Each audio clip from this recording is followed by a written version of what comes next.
प्यारे विद्यार्थियों,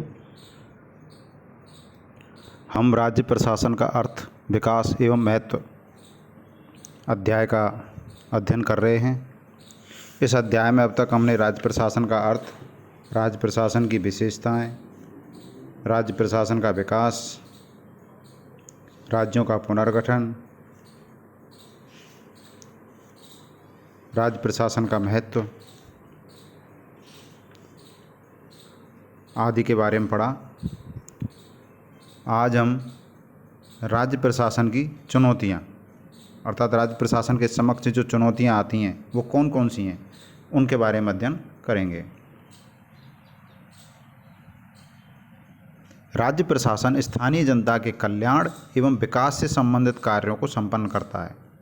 भारत के संविधान ने भी राज्य प्रशासन को लोक कल्याण से संबंधित कार्यों को क्रियान्वित करने का उत्तरदायित्व सौंपा है। राज्य प्रशासन लोक कल्याण और विकास से संबंधित कार्यों को संविधान के दायरे में क्रियान्वित करता है, लेकिन आधुनिक एवं वैज्ञानिक युग में राज्य प्रशासन को अपने कार्यों को सही ढंग से संपन्न करने में अनेक समस्याओं का सामना करना पड़ता है। वर्तमान में राज्य प्रशासन के समक्ष अनेक विकट समस्याएं एवं चुनौतियां हैं जो निम्नलिखित हैं। इनमें पहली है राजनीतिक अस्थिरता। वर्तमान समय में भारतीय राजनीति अस्थिरता के दौर से गुजर रही है।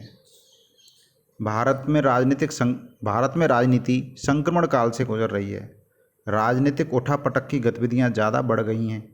राष्ट्रीय स्तर का राजनीतिक परिदृश्य समय समय पर स्वार्थवश बदल जाता है। राजनीति में क्षेत्रीय दलों का प्रभाव बढ़ रहा है। राज्यों में ये क्षेत्रीय दल प्रभावी हैं और प्रत्येक राज्य में अलग अलग राजनीतिक पार्टियों की सरकारें बन रही हैं। राष्ट्रीय राजनीतिक दलों का राज्यों से लोप हो रहा है। राज्यों की सरकारों का गठन क्षेत्रीय दलों के द्वारा किया जा रहा है। राजनीतिक अस्थिरता के कारण राज्यों का विकास अवरुद्ध हो रहा है।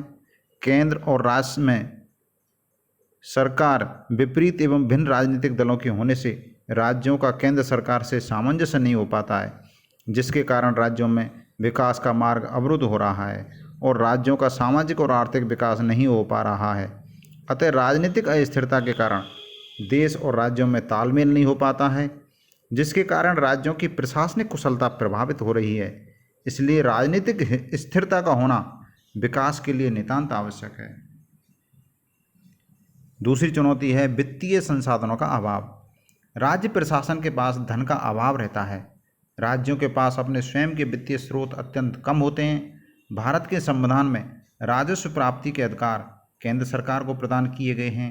राज्यों को केंद्र सरकार से अनुदान और ऋण काफ़ी कम मात्रा में मिलता है, जिनसे राज्यों की वित्तीय आवश्यकताएं पूरी नहीं हो पाती। राज्यों के पास सदैव धन की कमी रहती है, जिसके कारण राज्य के विकास कार्य और लोक कल्याणकारी कार्य करने में मुश्किलों का सामना करना पड़ता है। केंद्र सरकार और राज्यों के बीच करों के बंटवारे में राज्यों को कम हिस्सा मिलता है। ऐसी परिस्थिति में राज्य प्रशासन के समक्ष अनेक वित्तीय चुनौतियां खड़ी हो जाती हैं। अतः राज्यों की वित्तीय स्थिति को सुदृढ़ करने के लिए केंद्र सरकार को अधिक वित्तीय सहायता राज्यों को प्रदान करनी चाहिए। साथ ही राज्यों को भी अपने स्तर पर वित्तीय संसाधनों का विकास कर अपनी आर्थिक और माली हालत को सुदृढ़ करना चाहिए। तीसरी चुनौती है केंद्र का राज्यों के प्रति उपेक्षा का व्यवहार। राज्य अपने स्थानीय संसाधनों से राज्यों में उद्योग धंधे लगाने का प्रयत्न करता है। कुछ उद्योग योजनाएं और परियोजनाएं ऐसी होती हैं जिनकी स्वीकृति केंद्र सरकार से लेनी आवश्यक होती है। केंद्र सरकार राजनीति दुर्भावनावश उन राज्यों को इनकी स्वीकृति देने में विलंब करती है। कभी कभी केंद्र सरकार के मंत्रालयों में राज्यों की परियोजनाओं की फाइल लंबे समय तक स्वीकृति के लिए पड़ी रहती है और जब कभी उन्हें स्वीकृति मिलती है तब तक उस योजना और परियोजनाओं का महत्व समाप्त हो जाता है। विद्युत, ऊर्जा और बड़ी औद्योगिक परियोजनाओं के लिए केंद्र सरकार की स्वीकृति आवश्यक है। इसमें देरी होने पर राज्य का विकास प्रभावित होता है। अतः राज्यों को केंद्र सरकार के उपेक्षापूर्ण व्यवहार और दूषित राजनीति के कारण अनेक समस्याओं का सामना करना पड़ता है। चौथी चुनौती है आतंकवादी गतिविधियाँ। आधुनिक संचार एवं वैज्ञानिक प्रगति के युग में राज्य प्रशासन को आतंकवादी गतिविधियों का सामना करना पड़ता है। भारत का राज्य जम्मू कश्मीर इससे अत्यधिक पीड़ित है। वैसे तो आजकल कमोबेश सभी राज्यों में आतंकवादी गतिविधियां देखने को मिलती हैं, जम्मू कश्मीर में आतंकवादी गतिविधियां हमारे पड़ोसी देश के द्वारा प्रायोजित की जा रही हैं। अभी हाल ही में महाराष्ट्र में मुंबई और पुणे की आतंकवादी घटनाएं आतंकवाद के ताज़ा उदाहरण हैं। आतंकवादी गतिविधियों के कारण राज्य प्रशासन को गंभीर चुनौतियों का सामना करना पड़ता है। राज्य प्रशासन ही आतंकवाद से सबसे ज़्यादा प्रभावित होता है। राज्य की लोक कल्याणकारी और विकास की योजनाएं इस आतंकवाद से अत्यधिक प्रभावित होती हैं। अगली चुनौती है अलगाव की समस्या। आजकल भारत में स्थानीय नेता अपनी तुच्छ स्वार्थ सिद्धि के लिए अलग राज्य की मांग करते रहते हैं। भाषा और नस्ल के आधार पर इस प्रकार की मांग उठती रहती है। बड़े राज्य से तोड़कर छोटे राज्य बनाने की मांग तथाकथित स्थानीय जननेता करते रहते हैं। गोरखालैंड और बोडोलैंड और आजकल नक्सलवादी अलग राज्य बनाने की मांग कर रहे हैं। राज्य प्रशासन को इस प्रकार के अलगाव की समस्या का सामना करना पड़ता है। ये अलग राज्य की मांग प्रत्यक्ष रूप से राज्य प्रशासन से जुड़ी होती है।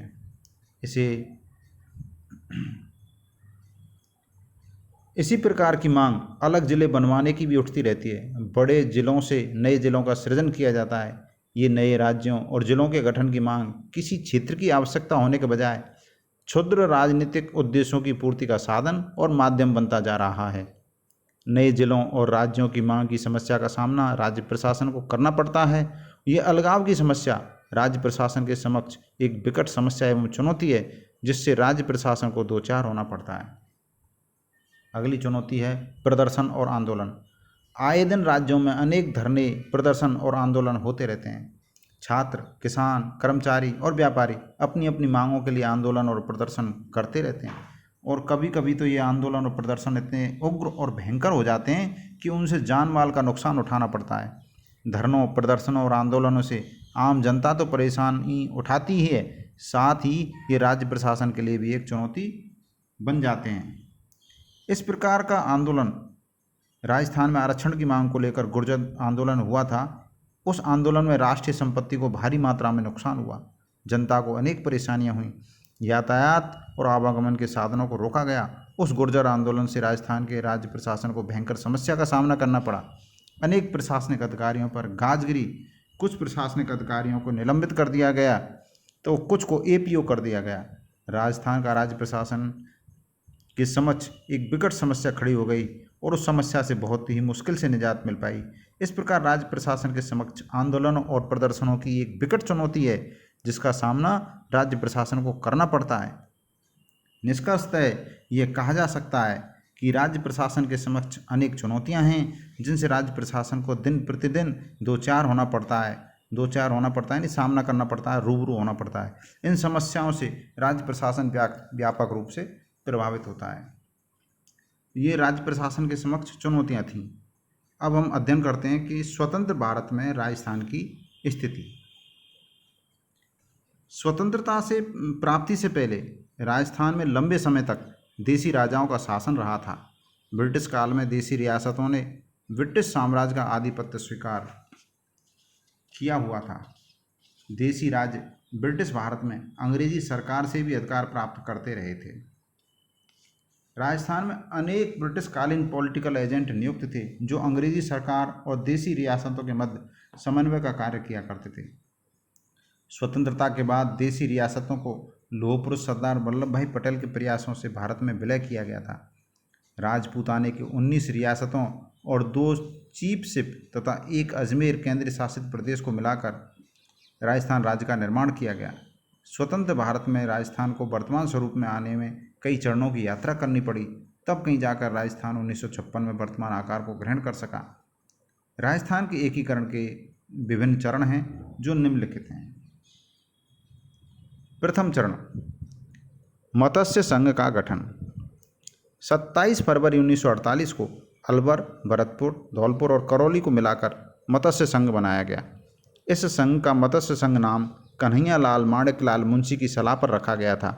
18 मार्च 1948 को मत्स्य संघ का औपचारिक गठन हुआ और भारत के केंद्रीय मंत्री श्री NV गौडगिल ने इस संघ का उद्घाटन किया।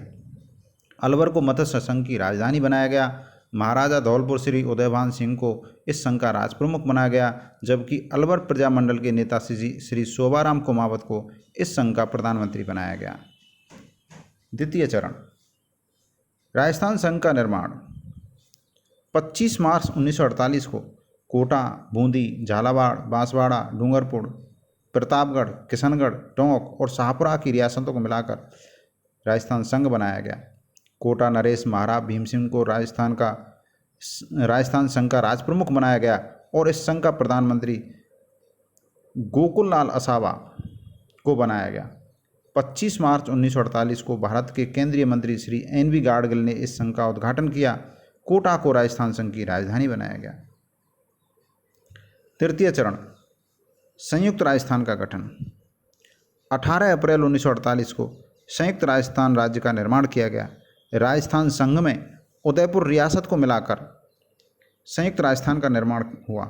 उदयपुर के महाराणा भूपाल सिंह को संयुक्त राजस्थान का राज प्रमुख बनाया गया और श्री माणिकलाल वर्मा को इस संघ का प्रधानमंत्री बनाया गया। भारत के तत्कालीन प्रधानमंत्री श्री जवाहरलाल नेहरू ने 18 अप्रैल 1948 को इस नवीन संघ का उद्घाटन किया। चतुर्थ चरण, बृहद राजस्थान का निर्माण। संयुक्त राजस्थान बनने के पश्चात जयपुर, जोधपुर, बीकानेर, जैसलमेर और सिरोही जैसी 5 रियासतें ऐसी थीं जो अभी तक भी अपना अलग अस्तित्व बनाए हुए थीं। जयपुर, जोधपुर, बीकानेर और जैसलमेर की रियासतों को संयुक्त राजस्थान में मिलाकर बृहद राजस्थान का निर्माण 30 मार्च 1949 को किया गया। 30 मार्च 1949 को जयपुर के ऐतिहासिक दरबार में आयोजित समारोह में भारत के उप प्रधानमंत्री सरदार वल्लभ भाई पटेल ने बृहद राजस्थान राज्य का उद्घाटन किया। जयपुर को राजस्थान राज्य की राजधानी बनाया गया। जयपुर महाराज सवाई मान सिंह को राज प्रमुख और हीरालाल शास्त्री को राजस्थान राज्य का मुख्यमंत्री बनाया गया। 7 अप्रैल 1949 को हीरालाल शास्त्री के मंत्रिमंडल ने शपथ ग्रहण की। 30 मार्च को राजस्थान राज्य के स्थापना दिवस पर भारतीय नववर्ष का प्रथम दिवस भी था। इस बृहद राजस्थान के निर्माण से राजस्थान में सदियों से आ रही राजशाही समाप्त हो गई। 5वां चरण, संयुक्त बृहद राजस्थान। मत्स्य संघ का राजस्थान में विलय किया गया। मत्स्य संघ का निर्माण हो चुका था और वह अलग अस्तित्व में तो आ ही चुका था, लेकिन अभी तक वह स्वतंत्र था और बृहद राजस्थान राज्य का अंग नहीं बना था। मत्स्य संघ की 4 रियासतों अलवर, भरतपुर, धौलपुर और करौली में से 2 रियासतें अलवर और करौली तो राजस्थान राज्य में विलय के पक्ष में सहमत थीं, लेकिन धौलपुर और भरतपुर की स्थिति स्पष्ट नहीं थी। धौलपुर और भरतपुर की जाट रियासतों के सामने अनिश्चितता की स्थिति थी कि वे उत्तर प्रदेश और राजस्थान में से किसके साथ सम्मिलित हों। काफ़ी प्रयासों के बाद 15 मई 1949 को मत्स्य संघ का राजस्थान में विलय हो गया। अब मत्स्य संघ राजस्थान का अंग बन गया। 6वां चरण, सिरोही के विलय का प्रश्न। सिरोही के राजस्थान में विलय के प्रश्न पर मतभेद था। सिरोही के विलय पर राजस्थानी और गुजराती नेताओं में सहमति नहीं बन पा रही थी, इसलिए सिरोही का विभाजन किया गया। दिलवाड़ा और आबू का क्षेत्र बम्बई प्रांत को दिया गया और सिरोही के शेष भाग को 7 फरवरी 1950 को राजस्थान के साथ विलय कर दिया गया। सिरोही को 2 भागों में विभाजन पर सिरोही और राजस्थान की जनता की व्यापक प्रतिक्रिया हुई। सिरोही की जनता के प्रतिनिधियों का एक शिष्टमंडल 18 अप्रैल 1948 को संयुक्त राजस्थान के उद्घाटन करने आए पंडित जवाहरलाल नेहरू से मिला। उनसे सिरोही को संयुक्त राजस्थान का अंग बने रहने का अनुरोध किया।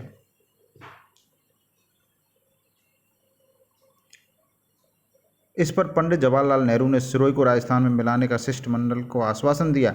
इस आश्वासन की पूर्ति 1 नवंबर 1956 को की गई और इस दिन सिरोही को राजस्थान का अंग बना दिया गया। 7वां चरण, अजमेर का विलय। अजमेर विलय की एक काफ़ी गंभीर समस्या थी, क्योंकि अजमेर एक केंद्र शासित प्रदेश था। अखिल भारतीय देसी राज्य लोक परिषद की राजपूताना प्रांतीय सभा की यह मांग थी कि अजमेर मेरवाड़ा इलाका भी राजस्थान में शामिल किया जाए। राज्य पुनर्गठन आयोग की अनुशंसा पर 1 नवंबर 1956 को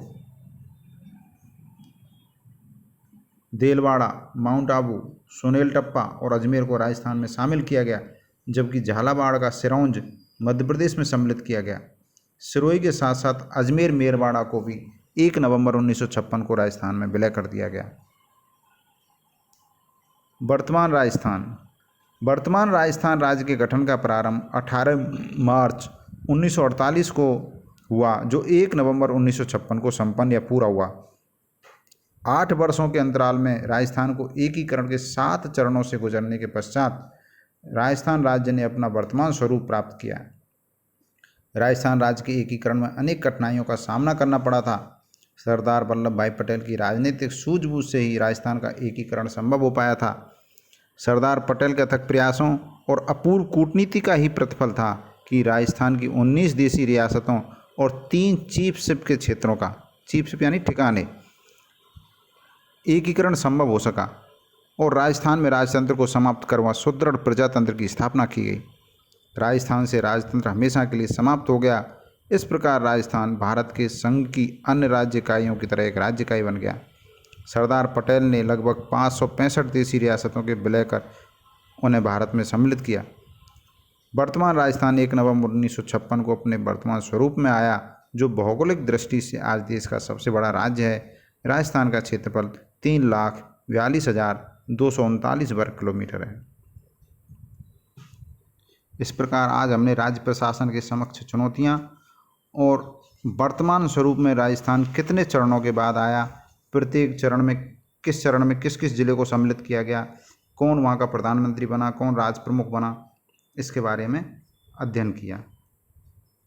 इस अध्याय के शेष टॉपिकों के बारे में अगले लेक्चर में अध्ययन करेंगे। धन्यवाद।